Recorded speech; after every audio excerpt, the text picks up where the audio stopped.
Thank you very much for inviting me to come along this morning to talk to you about diabetes. I have to say, when I was given the remit, would you like to come and talk about diabetes, I freaked out slightly because it's a huge, huge area, and I'll try and, I think, talk about things that you'll find relevant to yourselves. What I'm not going to talk about is diabetes emergencies or the management of severe hypoglycemia or diabetic ketoacidosis, because you'll find from experience, if you work in the acute side, that the protocols in place in each hospital are slightly different, and indeed sometimes are very much independent on what the consultant on the day thinks should happen to somebody who is acutely unwell. So I'm not going to talk about that.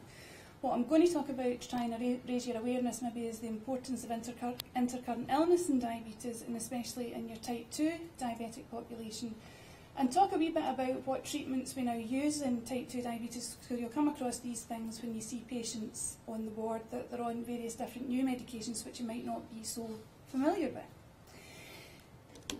So, as I was introduced, I am a GP. I work in primary care. I have done for about 15 years in a wee town called Carluke in Lanarkshire. This is where we work now, lovely new premises, bespoke, NHS, top notch, all the facilities you could imagine there. You can see one or two of the punters outside. We've been there now for about 18 months. As you can see, it's typical Lanarkshire weather. And this is where we used to work, which is now a pile of rubble. So they weren't too slow in knocking it down. You can see the new health centre just in at the back of the car park there. But I think there was a wee bit of a health and safety issue, and they had to get rid of it sooner rather than later. As I said, I'm a GP, and this is a small flavour really of what we deal with on a day-to-day basis. I'm one of these people who triage for secondary care, if you like. I'm the gatekeeper of the NHS, and if you were to believe Michael McIntyre, I don't know very much, but I certainly know someone who does.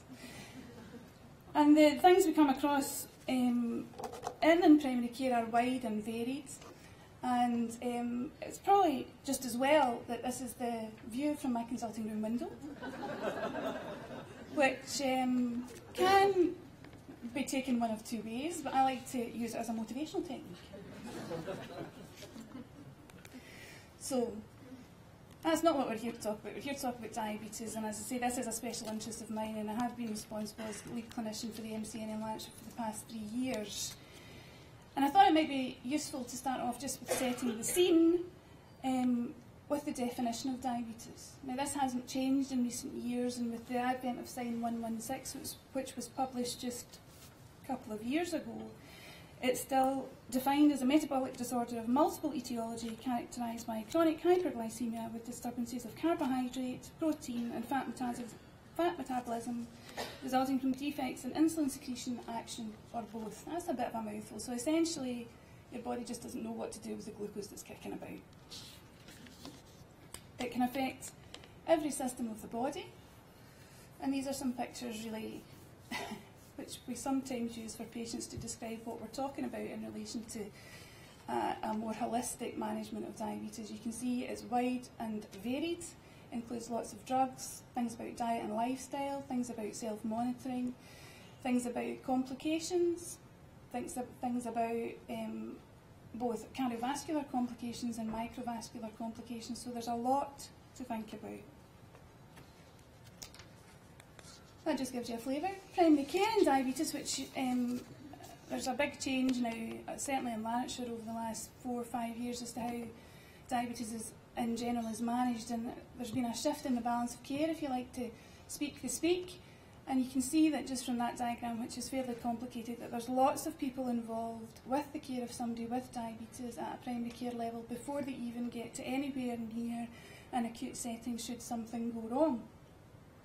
We have district nurses, practice nurses, receptionists, district nurses, diabetes specialist nurses, dietitians, and the list goes on and on and on. And it's very, very important that all these people work in collaboration with each other and with the patient in order to get a good outcome for them. So let's break it down. Diabetes is classified mainly into two types. Type 1, where there's absolute beta cell destruction and insulin deficiency. And these are the people who require insulin to survive, and it needs to be given by injection. Then there's type 2 diabetes, which is made up of insulin resistance and decreased production, a wee bit of both. Other things can cause diabetes. They tend to be drug-related in terms of steroids, lithium, and thiazide diuretics. They can all increase your blood glucose. And more we're seeing with atypical antipsychotics coming through to primary care that they can have an effect on your blood glucose as well.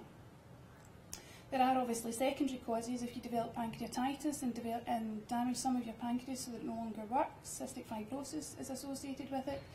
Hemochromatosis affects the liver, other endocrine diseases and glycogen storage diseases, some of which are way above my head. But it's just something to think about as the possible other conditions that may be associated with diabetes. Now, in Lanarkshire, this is Josh. He's a typical type 1 diabetic. In Carluke. And this is the Price family. And they're our typical type 2 patients. On their wee holiday in Benidorm, because there's nowhere in Scotland looks like that, certainly nowhere near me. But why is it important?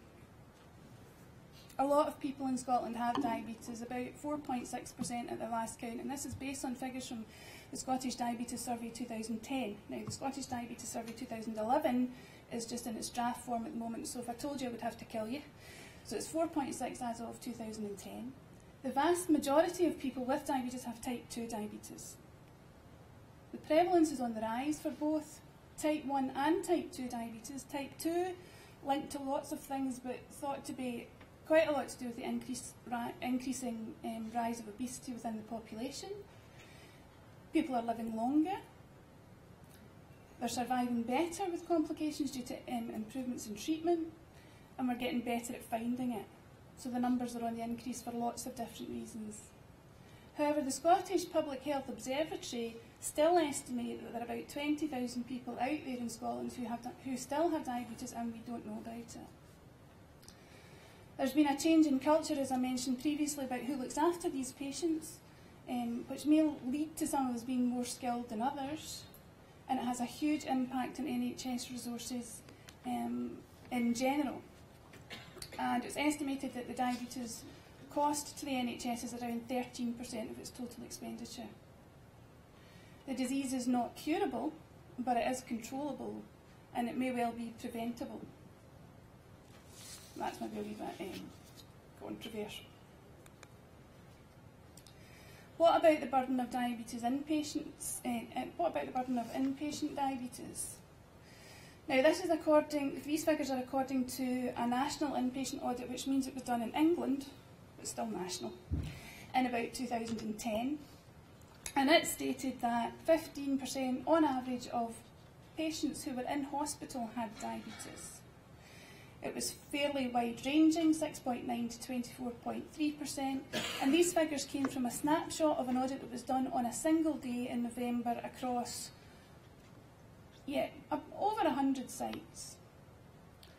You'll see really from the summary of the information that they pulled out that patients with diabetes in hospital tended to be older, they tended to have to stay longer, and they tended to have been admitted as an emergency rather than as for a planned procedure. So what is it about inpatient diabetes? And why should it be relevant to those of you that work in acute care? When you look at the reasons for admission in people with diabetes, the majority of them were for medical reasons, 73.9% they reckoned. Smaller amount for surgical reasons, but only 9% for diabetes-specific related reasons. So the vast majority of people with diabetes are in hospital not because of their diabetes, but because of something else. If you look at why they're in hospital because of their diabetes, the majority of them are due to foot complications. Wee bit about low blood glucose, hypoglycemia. Wee bit about hyperglycemia, high blood glucose in somebody with established diabetes. A wee bit of diabetic ketoacidosis, which can be common at diagnosis, and a wee bit about hyperosmolar state in the elderly with type 2 diabetes. But the vast majority of people in hospital with diabetes are not there because of their diabetes. Of those who do have diabetes in hospital, nearly 40% of those were treated with insulin. The vast majority, however, were not type 1, they were type 2. There was still a large proportion of type 2 diabetes patients in hospital who were treated with tablets and a small minority managed with diet alone, but the majority of people who require insulin in hospital have type 2 diabetes, not type 1. And as you can see, if you extrapolate that, you can assume potentially that the majority of people who have diabetes in hospital are type 2 diabetic and not type 1, as I said before. So what happens to somebody who has diabetes and they become unwell? Well, the stress of illness, and that can be physical or emotional, can increase the requirement of basal insulin in all types of diabetes. It does so physiologically, and it's same for diabetes. The person may be unable to monitor or manage their diabetes as they would normally. They might not be able to check their blood glucose at home. They might not have the kit to do it. They might not have the knowledge to do it. And they might be sick, or they might not be able to eat or drink as they normally would. They may not be as active as they normally would. And there's a wee bit of patient education around this, so sometimes they may associate their diabetes treatment with the need to eat. So they might not take their usual treatment if they lose their appetite. Whereas if anything, they need to maintain their treatment, if not increase it. So according to the National Inpatient Diabetes Survey in England, this is what a good glucose day is. They looked at blood glucose control of people who were an inpatient, and a good glucose day, I can hardly say that, was determined as frequency of monitoring was appropriate for that patient. There was no more than one blood glucose level less than 4 or greater than equal to 11, so it's quite tight. For those patients with type 1 diabetes in hospital, a third of the time they had good glucose days. For those with type 2 diabetes, half of them had good glucose days. So type 2 were better controlled than type 1. Patients on medical wards had lower average number of good glucose days than those in surgical wards, potentially because of the reason that for the admission. They may well have been sicker than those in the surgical wards who were admitted potentially for planned admission. And that goes on to the next part, that patients admitted electively, where there was some planning involved, had a higher average number of good diabetes days than those admitted as an emergency. So diabetes control, blood glucose control for people in hospital is not that great. They looked at medication errors, and 37.1% of patients experienced at least one medication error whilst they were in hospital. Most of them were prescription chart errors.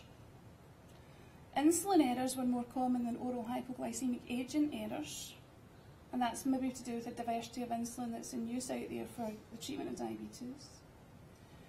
Those admitted specifically for the management of diabetes were more likely to experience an error than those admitted for other reasons, which is a bit scary if you're in the diabetes team. And those with medication errors had twice the rate of severe hypoglycemia. So if somebody makes an error with your medication, it can cause you some harm. A very small proportion developed DKA whilst they were an inpatient, and a slightly more percent required treatment of severe hypoglycemia whilst they were an inpatient. So just before they even got to the hospital. This is during their admission, which was not necessarily related to their diabetes. And here's just a flavour of some of the medication errors that came out of the survey. And the ones in red really potentially are the ones, I think, which could lead to more harm. The name of the insulin was incorrect. There's lots of them out there. The number and the dose was unclear. It was potentially given at the wrong time. Same for tablets, wrong dose, not written up at all.